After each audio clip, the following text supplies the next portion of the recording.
This is Kevin Conroy, the voice of Batman from Batman the Animated Series, telling you to subscribe to Guys Night.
So we just got out of the actually highly anticipated, even though it was shown at Comic-Con, The Killing Joke. We don't really need IMDb. Tara Strong, Mark Hamill reprising his role as the Joker, Kevin Conroy, Ray Wise. Grey Wise, yeah, Commissioner Gordon. It's all the voice actors pretty much from the '90s animated series. Not Gordon though, because the original actor did die. Oh, Yeah, gotcha. they had someone else doing it. Oh, yeah. Well, my apologies, but the movie itself is an adaptation of the popular Alan Moore graphic novel, The Killing Joke, which gives an insight and then origin of the Joker. So, I mean, overall, it's... Yeah, for any of our viewers who don't know the origin of the Joker, he had a pregnant wife. Hold on. So, the origin of the Joker is that he has a pregnant wife, accepts a deal to go, the mob so he can support her, finds out his pregnant wife dies, and then right after that falls into a vat of chemicals, and behold, we have the Joker. Or did he? Well, yeah, it's multiple choice. It's just how he perceives and remembers it. But I have to say, for the DC animated universe, while their cinematic universe is kind of like, I'll say that, I like the animated universe. I like their adaptations, and overall, this was another good entry. I think reprising the voices, of Kevin Conroy and Mark Hamill, excellent. I guess we can talk about it here. Even Tara is a reprise from Oh the yeah, series. Tara coming back as Batgirl is another good one. Now, I was actually going to mention. Now, it was pretty spot on to the graphic novel, but how did everybody feel about the change in, the sex scene on the rooftop? Because it's getting a lot of buzz at Comic-Con. So fans are really divided on it. For this, I lots of people here. For this, I really did not have a problem with it. I kind of felt like it just kind of made sense in context, and it's like the animated universe is its own universe in and of itself, and they've always kind of hinted that she's had a thing for Bruce anyway, so it doesn't really feel all that out of place to me. It doesn't really bug me all that much. All right, what about Bucky from Horror, Sci-Fi, and More? It didn't bother me. It is what it is. I thought it was a little. It's not as bad as the one they did for what was it, Batman, Assault on Arkham, with Harley and Deadshot going at it in the bedroom. That was almost borderline porn right there. But this, I wish they could have showed a little bit more with an R rating. They gave it an R rating just for language. Yeah. But they didn't even use the F-bomb. No. I think Language and violence. Yeah, the worst word they said was bitch. That's it. And blood. Well, blood's pretty much in every one of them. Yeah. They didn't Headshots. They didn't get Headshots. yeah, especially The headshots. they didn't even get Flashpoint an R rating after Batman shot Homeboy in the head and you saw right through the hole into the. Oh yeah, that was brutal. All right, Rashawn. Me for like the sex scene part is like, I've been reading a lot online because before this I actually saw this online first.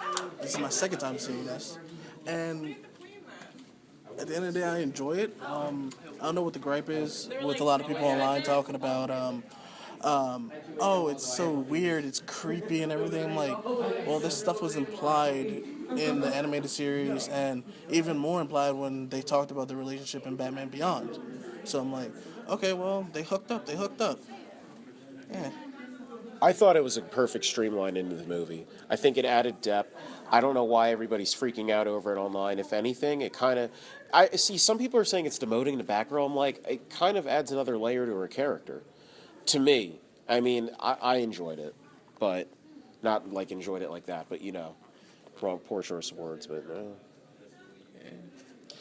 I mean, it was. I mean, if you guys have read the adaptation, like it's pretty much a spot on. Like Almost like it's pretty much scene for scene, Yeah. shot for shot from the comic.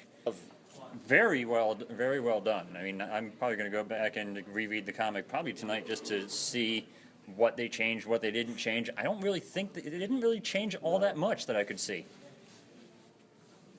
Anybody else have anything to add, or because it's literally it's an adaptation, so True. Yeah, I mean, one thing I have to say is that every time I have read the Killing Joke comic, it's always been with Mark Hamill's voice. Anytime I think of the Joker, like, it immediately Mark's voice just like comes into my head. That laugh has just been like so iconic for me since the '90s that it just gets in your head and it just never leaves. You can like just hear it. Think Joker, it just there it is. It's always Mark Hamill, no matter what. And I'm very happy. At least he's not gonna stop being the Joker now, since he's gonna do the animated series that's coming on Cartoon Network really soon. They're doing another one with. Yep. Yeah, and they're it's like a Justice League type thing, but Mark Hamill's doing the voice. Kevin Conroy's coming back too. Is it part of the Timverse? Is it or is it like just connected to Justice League Unlimited or like that universe at all, or is it? I'm not particularly something sure. new? I've seen a few things from Comic-Con, like online and everything about it, but when I looked up on Wikipedia, it has everyone's voice, like the old voice actors and everything else like that. So I was like, all right, I'm in. I see Mark Hamill as Joker fighting Batman in Justice League. I'm there. Tara Strong too. I gotta agree. DC seemingly has a knack at making great animated movies. Live version, not so well. It seems like it's also the same way with Marvel. Marvel has the knack of making live action, but when it goes to the animated movies, they're nothing. They're not that good. They're 2 words: Bruce Timm. true, Bruce Timm. So, I mean, what we got to look for? We got to look forward to next is what? for animated or Another just anime. I heard that they're finally doing the Teen Titans Judas contract. that'd be nice. I mean, again, like this was my favorite. It's my favorite Batman story of all time. I think it was done justice. It was a brilliant adaptation. The voice acting was spot on. And overall, I think I love how the animation style was a combination for everybody who grew up with the animated series.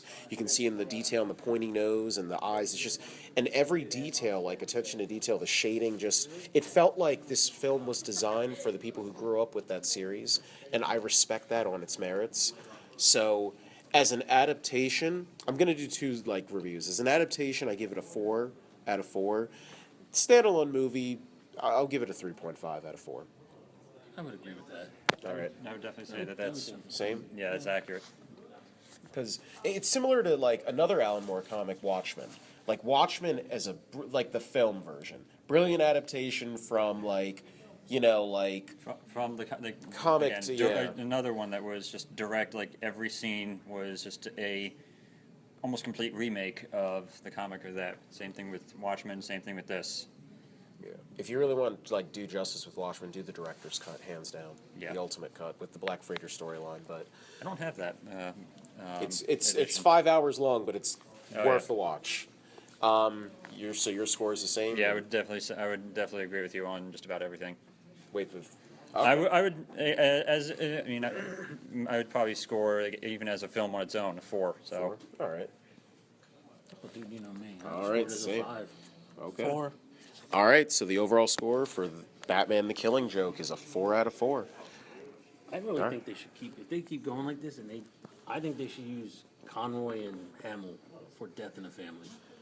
Oh yeah. Well, they did that already with Under the Red Hood, or not Under the Red Hood. Or sorry, the Red Hood.